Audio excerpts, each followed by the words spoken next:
नमस्कार। आप देख रहे हैं आपके साथ मेरी बात। आप सबका स्वागत है। राम राम जी, जय सिया राम। सिया राम मैं सब जग जानी, करहु प्रणाम जोरी जुग पानी। राममय हो चुका है पूरा का पूरा देश। भारतवर्ष ही नहीं, पूरी दुनिया में इस बात की चर्चा है कि जन्मभूमि में, अवधपुरी की अयोध्या की जन्मभूमि में 500 वर्षों के लंबे विवादों के पटाक्षेप के बाद रामलला विराजमान होने जा रहे हैं। और ये एक ऐसा राममय माहौल पूरे देश में बन चुका है कि हर कोई अयोध्या पहुंचना चाहता है। करोड़ों की तादाद में लोग पहुंच चुके हैं, देश विदेश से साधु संत सब। चूंकि रोम रोम में राम है, पुरुषार्थ से पराक्रम तक अपनी परिभाषा लिखने वाले मर्यादा पुरुषोत्तम राम की मूर्ति वहां विराजमान होने जा रही है। एक लंबे इतिहास के पटाक्षेप के बाद सारे विवादों को निर्मूल करके, तो जिस देश में मर्यादा पुरुषोत्तम राम कण कण में निवास करते हैं, जहां हर व्यक्ति के आदर्श राम हैं, राममय वातावरण में हर कोई वहां पहुंचना भी क्यों नहीं चाहेगा। ये बहुत महत्वपूर्ण बात है। लेकिन अब सबसे जो दिलचस्प पहलू है वो ये कि राम पर राजनीति हो रही है। और राजनीति वे कर रहे हैं जो विरोधी खेमे के हैं। विरोध यानी जो अभी सत्ता में प्रधानमंत्री नरेंद्र मोदी की सरकार है, उनके विरोध में जो लोग खड़े हैं, वो विरोध का पक्ष धारण करने के साथ साथ अब राम का भी विरोध करना शुरू कर चुके हैं।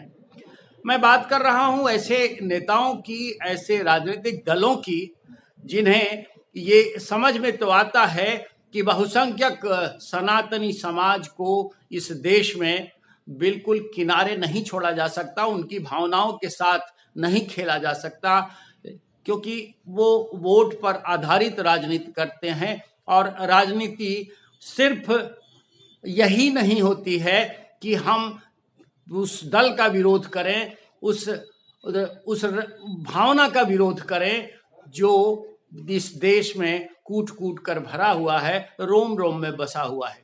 लेकिन ये लाचार हैं, विवश हैं। विवशता इनकी ये है कि ये भाजपा के विरोध के कारण वहां नहीं जाएंगे। ऐसा नहीं है कि प्रधानमंत्री नरेंद्र मोदी ही इस समय इसके कर्ता धर्ता है।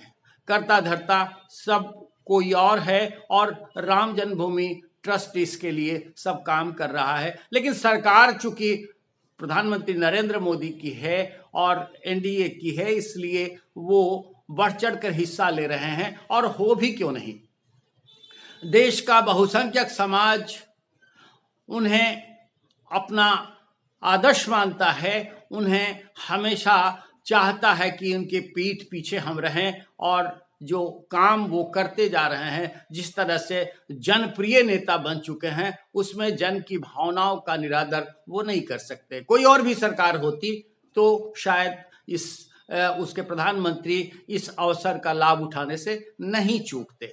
मैं आपके साथ कई वीडियो शेयर कर चुका हूं इस बात का कि कैसे कांग्रेस ने अपने हाथों से ये मुद्दा गवा दिया। लेकिन कांग्रेस की सहयोगी पार्टी राष्ट्रीय जनता दल, जो बिहार में बड़ी पार्टी है, वो भी इसके विरोध में उतारू है और तरह तरह की टिप्पणियां की जा रही है।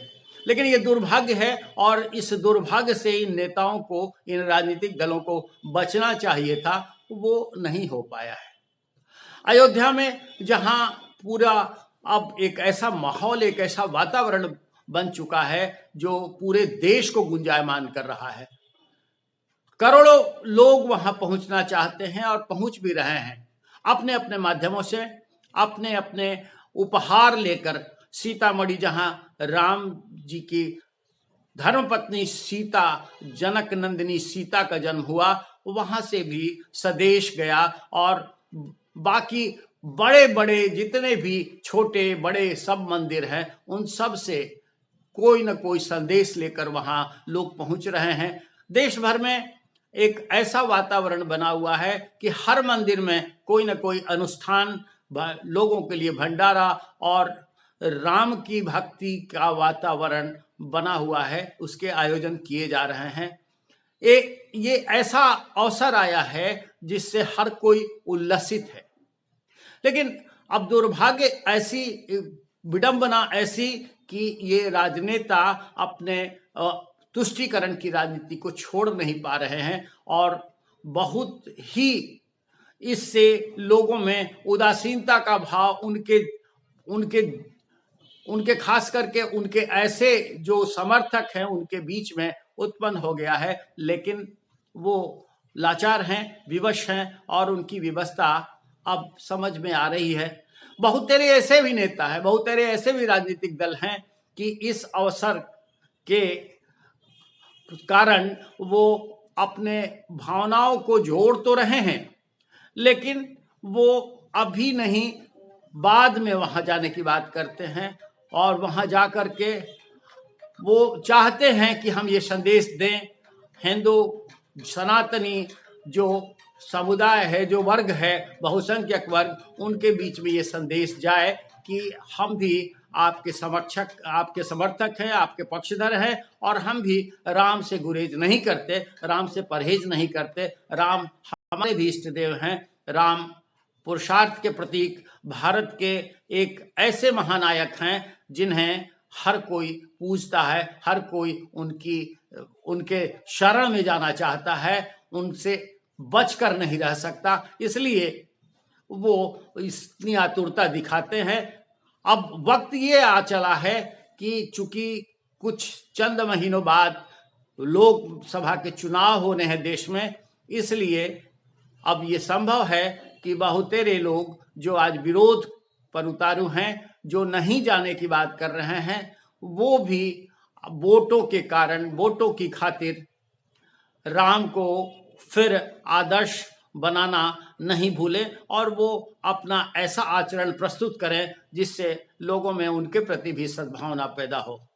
लेकिन फिलहाल अभी जो अवसर है, पूरे देश में राममय वातावरण हो चुका है, इसका बेहद अच्छा असर लोकसभा चुनाव में दिखेगा और लोकसभा चुनाव में ये भी दिखेगा कि राम के प्रति अनादर का भाव रखने वाले लोग आखिर कहाँ और किस तरह से नजर आए। ये उनके लिए एक अवसर आ जाएगा लोकसभा चुनाव में कि वो अपनी परिस्थिति और अपना मूल्यांकन खुद कर लेंगे। फिलहाल तो हम इस अवसर पर इतना आनंदित हों, इतना उल्लसित हों कि राम को अपने आचरण में ढालें, राम को अपने वास्तविक जीवन में उतारें, उनके कर्मों और उनके द्वारा रचे गए जो भी पुरुषार्थ के कार्य हैं उनको हम आदर्श बनाएं और तभी ये मुमकिन है कि राम इस देश के अधिष्ठाता और मर्यादा पुरुषोत्तम बन के हमारे बीच भी उपस्थित रहेंगे। आपके आज के अंक में बस इतना ही। हम आपसे निवेदन करेंगे कि आप भी राम भक्ति में लीन रहिए और अपने जीवन में इसी तरह के आचरण, इसी तरह का आदर्श उपस्थित कीजिए। हम ये भी निवेदन करेंगे कि आप हमारे चैनल को सब्सक्राइब करिए, लाइक कीजिए और बने रहिए हमारे साथ। फिर हम किसी और विशेष विषय पर आपसे समीक्षा करते हुए उपस्थित होंगे। आज्ञा दीजिए। नमस्कार।